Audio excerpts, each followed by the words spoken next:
নমস্কার, ইউটিউব চ্যানেলে আপনাদের সকলকে স্বাগত জানিয়ে ডিসেম্বর মাসে মেষ রাশির জাতক জাতিকার কেমন যাবে জানতে ভিডিওটি অবশ্যই সম্পূর্ণ দেখুন।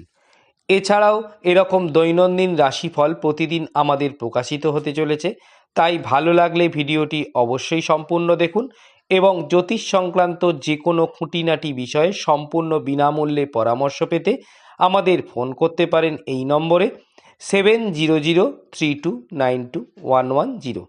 আবার বলি, জ্যোতিষ সংক্রান্ত যে কোনো খুঁটিনাটি বিষয়ে সম্পূর্ণ বিনামূল্যে পরামর্শ পেতে আমাদের ফোন করতে পারেন এই নম্বরে 7003292110।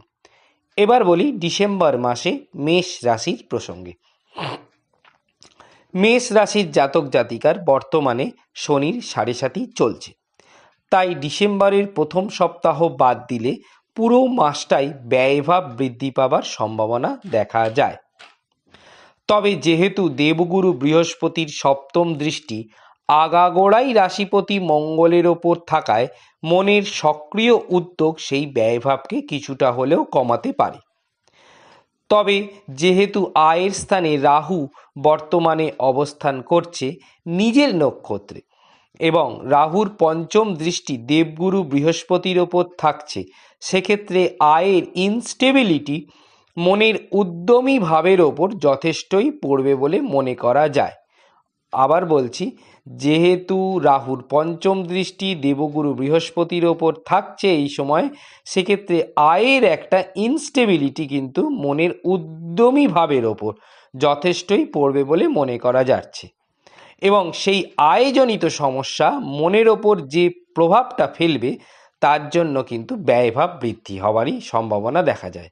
অর্থাৎ সেই আয়জনিত সমস্যা মনের ওপর যে প্রভাব ফেলবে তার জন্য কিন্তু আবার বলি ব্যয়ভাব কিন্তু বৃদ্ধি পাবার সম্ভাবনা দেখা যায়।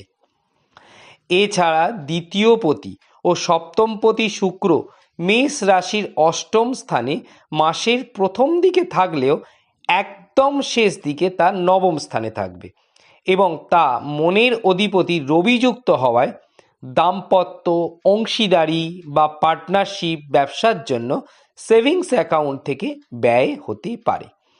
আবার বলছি, মেষ রাশির অধিপতি হচ্ছে মঙ্গল। এছাড়াও দ্বিতীয় পতি ও সপ্তম পতি শুক্র মেষ রাশির অষ্টম স্থানে মাসের প্রথম দিকে থাকলেও একদম শেষ দিকে তা নবম স্থানে থাকবে এবং তা মনের অধিপতি রবি যুক্ত হওয়ায় দাম্পত্য, অংশীদারি বা পার্টনারশিপ ব্যবসার জন্য সেভিংস অ্যাকাউন্ট থেকে কিছুটা হলেও কিন্তু ব্যয় হতে পারে। এছাড়াও শ্বশুরবাড়ির আত্মীয় কুটুম্বের জন্য ব্যয় বৃদ্ধি কিন্তু মন মেজাজটাকে কিছুটা হলেও বিব্রত করার সম্ভাবনা দেখা যায়। এছাড়াও দ্বিতীয় পতি ও সপ্তম পতি শুক্র মনের অধিপতি রবি যুক্ত থাকায় মাসের প্রথম দিকে এবং একদম প্রথম সপ্তাহে এর সঙ্গে অষ্টমপতি ও রাশিপতি মঙ্গল নিজেও যুক্ত থাকায় অনুপার্জিত অর্থ, এই অনুপার্জিত অর্থ বলতে অর্থাৎ ব্যাংক, বিমা, শেয়ার মার্কেট, উত্তরাধিকার সূত্রে প্রাপ্ত অর্থ ইত্যাদি সম্পর্কে মন মেজাজ যথেষ্ট উদ্বিগ্ন থাকার সম্ভাবনা কিন্তু দেখা যায় মাসের প্রথম দিকে। আবার বলি, মাসের একদম প্রথম দিকে একদম প্রথম দিকে অষ্টমপতি ও রাশিপতি মঙ্গল যুক্ত থাকবে দ্বিতীয় পতি, সপ্তম পতি শুক্র মনের অধিপতি রবি যুক্তের সঙ্গে। অর্থাৎ এই সময় বারবার বলি আমরা যে অনুপার্জিত অর্থ কিন্তু রেগুলার উপার্জিত অর্থের সঙ্গে এর কোনো যোগাযোগ নেই। অর্থাৎ আপনি 100 টাকা উপার্জন করার জন্য 90 টাকায় কিছু কিনলেন, 100 টাকায় সেটা থেকে উপার্জন করলেন আর ব্যয় করলেন, অর্থাৎ 10 টাকা আপনার লাভ হলো। অর্থাৎ রেগুলার ইনকাম কিন্তু এটা নয়। অনুপার্জিত অর্থ বলতে যে টাকা আপনি ব্যাংকে রেখে এসছেন, বিমা সংক্রান্ত যে টাকা রয়েছে, শেয়ার মার্কেট বা উত্তরাধিকার সূত্রে যদি কোনো প্রাপ্ত অর্থ রয়েছে আপনার, সেই অর্থ সম্পর্কে কিন্তু মন মেজাজটা যথেষ্ট উদ্বিগ্ন থাকার সম্ভাবনা দেখা যায় মেষ রাশির মাসের একদম প্রথম দিকে। এবার আসি প্রতিকার সম্পর্কে। প্রতিদিন সূর্য পুজো বা সূর্যমন্ত্র পাঠ, বিশেষ করে প্রতি রবিবার কালো তিল, আতপ চাল, দুর্ব ও লালচে ফুল সহ সূর্যনারায়ণকে নমস্কার এই মাসে প্রতি মঙ্গলবার হনুমানজির পুজো বা হনুমান চালিসা পাঠ এই রাশির জাতক জাতিকার ক্ষেত্রে বিশেষ শুভপ্রদ হতে পারে। এবার বলি বৃষ রাশি সম্পর্কে। আবার বলি, যদি আপনারা জ্যোতিষ সংক্রান্ত যে কোনো বিষয়ে খুঁটিনাটি বিষয়ে আপনারা জানতে চান তাহলে সম্পূর্ণ নির্দ্বিধায় আমাদের কিন্তু এই নম্বরে ফোন করতে পারেন 7003292110। আর ভিডিওটি দেখতে থাকুন, ভালো লাগলে অবশ্যই সাবস্ক্রাইব করতে কিন্তু ভুলবেন না। এবার বলি আমরা বৃষ রাশির ডিসেম্বর মাসটি কেমন যাবে। রাশিপতি শুক্র ডিসেম্বর মাসের মাঝামাঝি পর্যন্ত চতুর্থপতি রবির সঙ্গে সপ্তমভাবে অবস্থান করবে, যার জন্য দৈনন্দিন কর্মস্থানটি অর্থাৎ রেগুলার ওয়ার্কটি পারিবারিক কারণে বিপর্যস্ত হওয়ার সম্ভাবনা দেখা যায়। এছাড়াও ল্যান্ড বা ভূমি সংক্রান্ত ব্যাপারে বা গাড়ি সংক্রান্ত ব্যাপারে দৈনন্দিন কর্মস্থানটি বিভিন্নভাবে বিপর্যস্ত হওয়ার সম্ভাবনাও কিন্তু দেখা যাচ্ছে। এছাড়াও সপ্তম ভাব থেকে আমরা দাম্পত্য ভাবেরও বিচার করে থাকি, অর্থাৎ এক কথায় বলা যেতে পারে পারিবারিক কারণে দৈনন্দিন কাজকর্ম বিপর্যস্ত হবার দরুন দাম্পত্য বিড়ম্বনার সমস্যা কিন্তু এই মাসে দেখা যাচ্ছে। আবার বলছি, অর্থাৎ পারিবারিক কারণে দৈনন্দিন কাজকর্ম বিপর্যস্ত হবার দরুন দাম্পত্য বিড়ম্বনার সমস্যা কিন্তু বৃষ রাশির জাতক জাতিকার এই মাসে দেখা যায়। এছাড়াও পারিবারিক কারণে এই সময় ব্যবসার দিকটাও কিন্তু বিপর্যস্ত হওয়ার সম্ভাবনাও কিছুটা রয়েছে। এছাড়াও একই রকমভাবে মাসের মাঝামাঝি থেকে শুরু করে শেষের দিক পর্যন্ত পারিবারিক কারণে বা মাতৃস্থানীয় পারিবারিক সুখের কারণে বা স্বাস্থ্যের দরুন কর্মস্থানটি কিন্তু কিছুটা হলেও বিপর্যস্ত হতে পারে। এছাড়াও আয়ের জন্য পারিবারিক স্থান ও কর্মস্থান বিপর্যস্ত হওয়ার দরুন কিছুটা হলেও কিন্তু ব্যয়ের সম্ভাবনাও এই মাসে কিন্তু দেখা যাচ্ছে।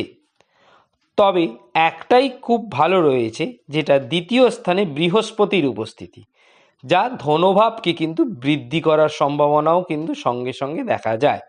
তবে সেই ধনভাবে অর্থের আগমন বা সেভিংস অ্যাকাউন্টে অর্থের আগমন রেগুলার ওয়ার্ক এবং অনুপার্জিত অর্থের দ্বারাও সেভিংস অ্যাকাউন্টে টাকা আসতে পারে, অর্থাৎ দৈনন্দিন যে কাজ আপনারা জাতক জাতিকারা করেন তার দ্বারাও যেমন অর্থ আসতে পারে, অর্থাৎ স্যালারি, ব্যবসা ইত্যাদি।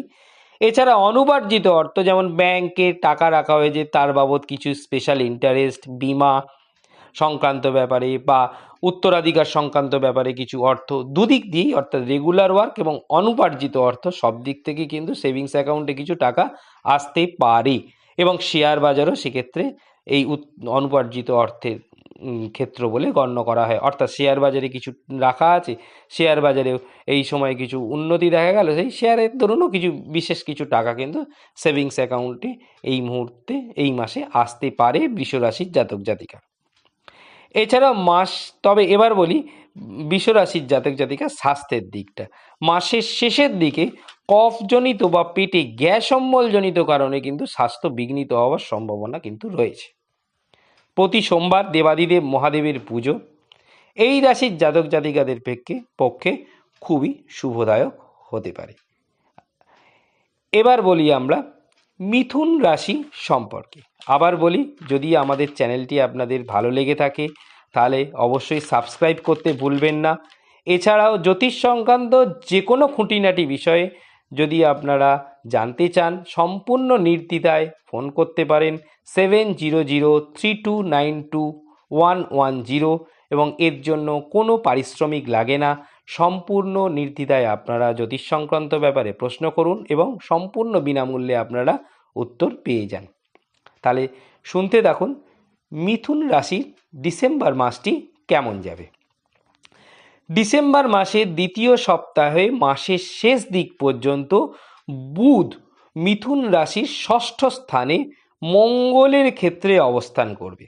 যেহেতু বুধ এক্ষেত্রে রাশিপতি এবং চতুর্থবর্তীয় বটে, সেজন্য বলা যেতে পারে দৈনন্দিন কাজকর্ম অর্থাৎ যেমন রেগুলার অফিস ওয়ার্ক কিছুটা হলেও বিপর্যস্ত হতে পারে। এছাড়াও ষষ্ঠ স্থানই আরও কিছু দিককে নির্দেশ করে।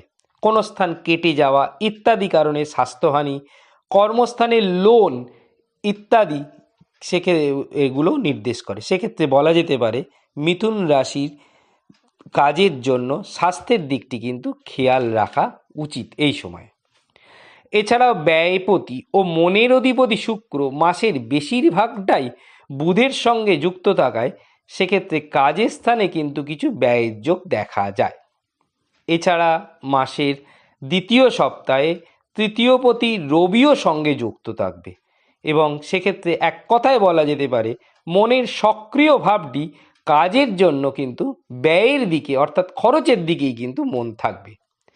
এছাড়াও যেসব জাতক জাতিকা পৈতৃক ব্যবসার সঙ্গে জড়িত তাদেরও কিন্তু এই সময় ব্যয়ের দিকেই কিছুটা অর্থাৎ খরচের দিকেই কিছুটা হলেও এই সপ্তাহে মন থাকবে বলেই লক্ষ্য করা যায়। এছাড়াও তৃতীয়পতি রবি বুধের সঙ্গে মাসের মাঝামাঝি সময়ে প্রায় 10 দিন মতো যুক্ত থাকবে এবং সঙ্গে ব্যয়পতি শুক্রও যুক্ত থাকায় জাতক জাতিকার দেশের মধ্যে কিন্তু কিছু ক্ষুদ্র ভ্রমণ যোগ কিন্তু দেখা যাচ্ছে। এছাড়াও এই সময় অর্থাৎ মাসের মাঝামাঝি সময় জীবিকার জন্য কিন্তু জাতক জাতিকারা কিছু ভ্রমণ করতে পারেন, বিশেষত যারা মেডিকেল রিপ্রেজেন্টেটিভ রয়েছেন, মানে যারা জীবিকার জন্য এক স্থান থেকে অন্য স্থানে ভ্রমণ করেন বা সেই প্রফেশনের সঙ্গে যুক্ত রয়েছেন তাদের কথাই এই সময় বলা হচ্ছে। তারা কিন্তু জীবিকার জন্য এক জায়গা থেকে অন্য জায়গায় ভ্রমণ করতে পারেন এই সময়। এছাড়াও যারা রাইটার অর্থাৎ লেখার প্রফেশনের সঙ্গে যুক্ত, মানে লেখক এক কথায়, বা গান বাজনা করেন, তারাও কিন্তু কিছু ক্ষেত্রে প্রফেশনের জন্য এই সময় ব্যয় করতে পারেন, অর্থাৎ তাদের নিজের প্রফেশন যাতে উন্নতি হয় সেই জন্য কিছু তারা ব্যয় খরচ করতে পারেন এই সময়। এছাড়াও যে কোনো প্রকার চুক্তি বা সম্পত্তি বা পার্টিশন সংক্রান্ত ব্যাপারেও এই সময় কিন্তু মিথুন রাশির জাতক জাতিকার কিছু ব্যয় যোগ দেখা যায়। তবে মাসের মাঝামাঝি সময় একটু খেয়াল রাখা উচিত, প্রতিবেশীদের সঙ্গে গুজব সংক্রান্ত ব্যাপারে কিন্তু মনে অস্থিরতা বা সংশয় হতে পারে, সেদিকটা কিন্তু একটু বিশেষ খেয়াল রাখা উচিত। তবে মাসের একদম শেষে মিথুন রাশির জাতক জাতিকার ব্যবসা ইত্যাদি সংক্রান্ত ব্যাপারে কর্মস্থানটি কিন্তু শুভ হওয়ার সম্ভাবনাও দেখা যায়। এছাড়াও যারা এজেন্ট বা এজেন্সি প্রফেশনের সঙ্গে যুক্ত মাসের মাঝামাঝি সময় বিজ্ঞাপনজনিত কারণে কিন্তু তারা কিছু ব্যয় করতে পারেন। তবে মাসের একদম শেষে রাহুজনিত কিছু সমস্যা কিন্তু মিথুন রাশির জাতক জাতিকাকে কিছুটা হলেও বিব্রত করার সম্ভাবনা দেখা যাচ্ছে। এবার আসি মিথুন রাশির ডিসেম্বর মাসে প্রতিকার সম্পর্কে।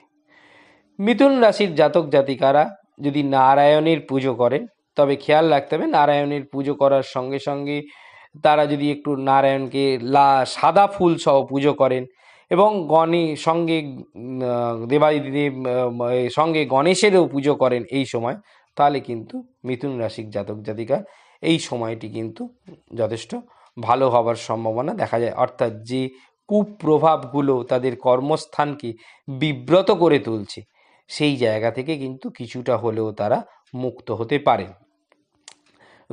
গণেশে এবং এছাড়াও কিছু রঙের ক্ষেত্রেও তারা ব্যবহার করতে পারেন, রং বিশেষ কোনো কালার। এছাড়া আমরা যেটা বলি, এর আগেও আমরা যেটা মেষ রাশি সম্পর্কেও উল্লেখ করেছি, মেষ রাশির লোক যদি প্রধানত লাল রং, বৃষ রাশি সাদা রং, মিথুন রাশির লোকের জাতক জাতিকারা কিছু যদি অরেঞ্জ কালার ব্যবহার করেন বা সবুজ রং ব্যবহার করেন ইত্যাদি কিন্তু তাদের ক্ষেত্রে বিশেষ শুভপ্রদ হতে পারে। এবার আবার বলি, আপনারা যারা দেখছেন আমাদের ইউটিউব চ্যানেল তারা আমাদের জ্যোতিষ সংক্রান্ত ব্যাপারে যে কোনো খুঁটিনাটি বিষয়ে নির্দ্বিধায় প্রশ্ন করতে পারেন 7003292110 এবং সম্পূর্ণ বিনামূল্যে আমাদের উত্তর পেয়ে যাবেন। এরপর কিছুদিনের মধ্যেই আমাদের প্রকাশিত হতে চলেছে দৈনন্দিন রাশিফল, সেটিও আপনারা সঙ্গে দেখতে পাবেন। তাহলে আজকে এ পর্যন্তই, ধন্যবাদ।